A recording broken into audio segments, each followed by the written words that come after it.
Oke Sobat Satwa, kali ini saya akan mencari keanekaragaman hewan yang ada di ibu kota Jakarta. Mencari keanekaragaman satwa liar di wilayah urban seperti perkotaan memanglah susah.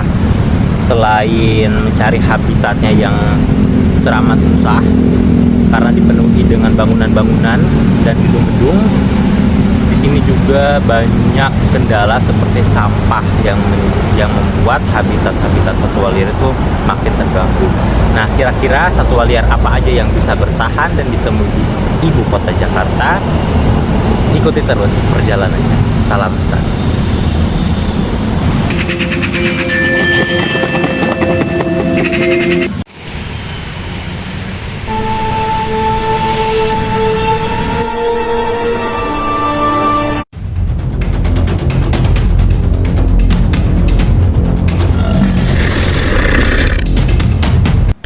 Satu pohon yang masih berdiri di wilayah kota menjadi harapan besar untuk kehidupan liar. Hidup di wilayah urban di mana bangunan dan gedung lebih subur ketimbang pohon. Lahan kosong seperti danau dan taman kota menjadi pilihan untuk mereka, para satwa liar, bertahan. Mereka terpaksa harus bertahan di wilayah kota yang penuh resiko karena bangunan terus merayap merenggut lahan-lahan kosong.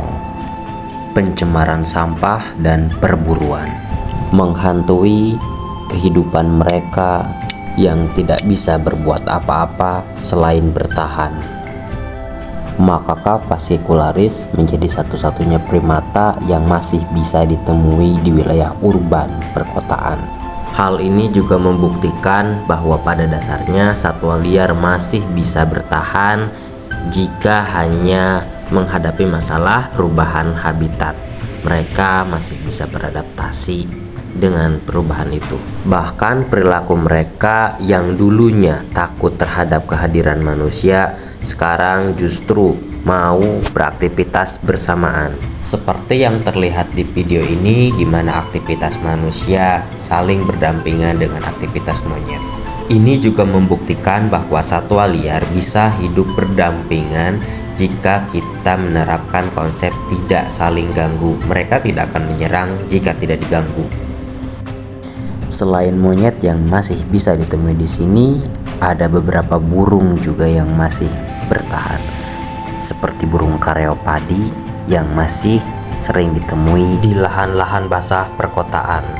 Burung yang sering disebut oleh warga lokal sebagai burung ayam-ayaman sering ditemui di lahan basah perkotaan seperti sawah, pinggir danau, aliran sungai, hingga selokan. Makanan burung ini berupa serangga kecil, ikan, hingga cacing, sehingga mereka mudah dijumpai di sekitar perairan.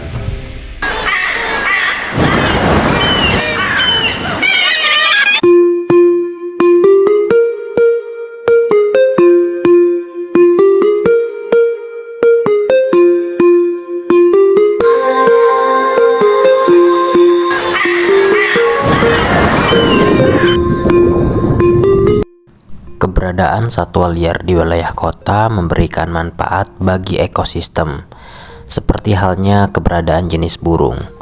Keberadaan burung bisa menjadi indikator lingkungan. Setiap jenis burung memiliki perannya masing-masing. Ada yang berperan sebagai penyerbuk, pengendali hama, serta penyebar benih. Seperti halnya burung blekok sawah yang ada di video ini. Kehadiran blekok sawah di pesawahan sangat menguntungkan petani dalam membasmi hama, karena burung ini gemar sekali memakan serangga-serangga kecil seperti belalang dan ulat yang merupakan hama bagi tanaman pertanian. Selain serangga, burung blekok sawah juga kadang memakan ikan kecil dan juga kodok atau katak sawah. Tak jarang dari sudut pandang yang berbeda, burung ini juga kerap kali dicap sebagai hama tambak ikan karena kegemarannya sering memangsa ikan-ikan kecil. Di beberapa kasus, burung ini kerap kali sengaja ditembak karena perilakunya yang sering memakan ikan-ikan kecil di dekat tambak. Wah, Wak, wak. Halo, aku Blekok Sawah. Kalau boleh bertanya, menurutmu hama itu apa sih? Apa tanggapanmu terkait hama? Karena banyak dari mereka akan langsung membasmi atau membunuh jika melihat ada hewan liar yang ikut memakan di ladangnya atau di lahannya. Yang suka makan-makan ladang kita ini. Ketika kita berkebun pasti akan ada binatang-binatang itu, karena kebun muncul karena merubah habitat mereka.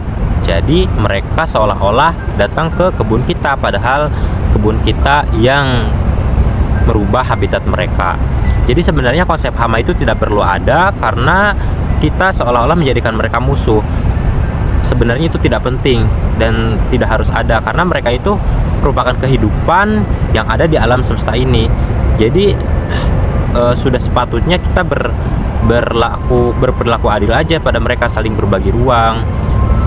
Biarlah mereka makan sedikit, karena apapun yang mereka makan sebenarnya itu menjadi ladang pahala buat kita sendiri. Jadi kita tidak perlu menganggap mereka sebagai musuh, karena mereka hanya makhluk yang sama-sama ingin mendapatkan makanan. Kuak, kuak. 6 tanaman lalu dimakan oleh manusia. Kata Nabi SAW, ketahuilah tidaklah seorang muslim menanam tanaman lalu dimakan oleh manusia, hewan ataupun burung, kecuali itu akan menjadi sedekah untuknya sampai hari kiamat. Anda kalau tanam pohon, apalagi yang umurnya panjang ya, memang niatkan sudah sedekah buat orang gitu ya, maka semua burung yang makan di situ, hewan, serangga, kecuali akan jadi pahala buat dia. Riwayat Muslim yang lain, "Ma min muslimin yagrisu garzan illa kanaha ukila minhu lahu sadaqah." Tidak ada seorang muslim menanam satu tanaman, satu pohon, kemudian ada yang termakan darinya, kecuali akan menjadi pahala buat dia. Wa ma surika minhu lahu sadaqah. Dan apa yang dicuri pun dari pohon itu tetap boleh jadi sedekah buat dia, pahala. Wa ma akala sab'u minhu fahuwa lahu sadaqah. Dan apapun yang dimakan darinya oleh binatang buas tetap jadi sedekah buat dia. Wa ma akalatit tayru fahuwa lahu sadaqah. Dan apapun yang dimakan oleh burung dari pohon itu juga sedekah. Wa la yarza'uhu ahadun illa kan lahu sadaqah. Dan tidak ada seorang pun yang mengambil dari tanaman tersebut kecuali akan jadi sedekah buat dia. Wak, wak. Jika satu spesies hilang itu musnah, ekosistem di hutan itu juga tak berimbang gitu. Jadi masing-masing tuh sebenarnya udah ada porsinya sih. Cuma manusianya aja yang serakah. Kalau manusia tahu arti fungsi dia sebagai manusia diciptakan, ya nggak bakal mengganggu yang bukan haknya sih. Satwa liar, tumbuhan itu punya hak di bumi ini. Dan fungsinya balik lagi ya buat kita. Jadi ketika kita mengambil hak mereka, yang dirugikan juga kita. Dan secara agama pun, apa yang dilakukan manusia, apapun itu, kerusakannya yang ngalamin manusia itu tadi.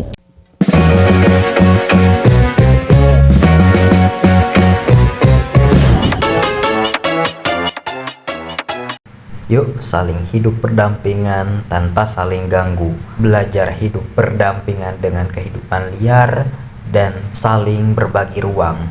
Karena bumi bukan hanya milik manusia, tetapi satwa liar lain juga. Dan aku berharap juga masyarakat lebih peduli terhadap hewan. Karena like I said before, this is also their planet. Ini tempat tinggal mereka juga, and we're all part of the animal kingdom. Kita juga bagian dari alam, bagian dari bumi ini. Kita jangan merasa superior, justru sebenarnya yang paling rentan itu manusia. Karena ketika ada apa-apa nih, alam dan isinya tuh nggak apa-apa, tapi yang berdampak hancur pasti manusia. Kalau alam bisa beregenerasi dengan mudah dia, tapi manusia nggak bisa, pasti hancur. Jadi kita harus menghargai, menghormati alam dan seisinya, karena kita adalah bagian dari planet ini.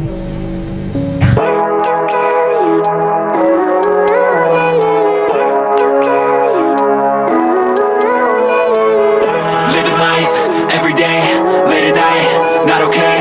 All I want and I pray, all I need are some better days. Lebih mencintai satwa liar dan tidak boleh jahat kepada hewan liar. Biarkan satwa liar hidup di alam.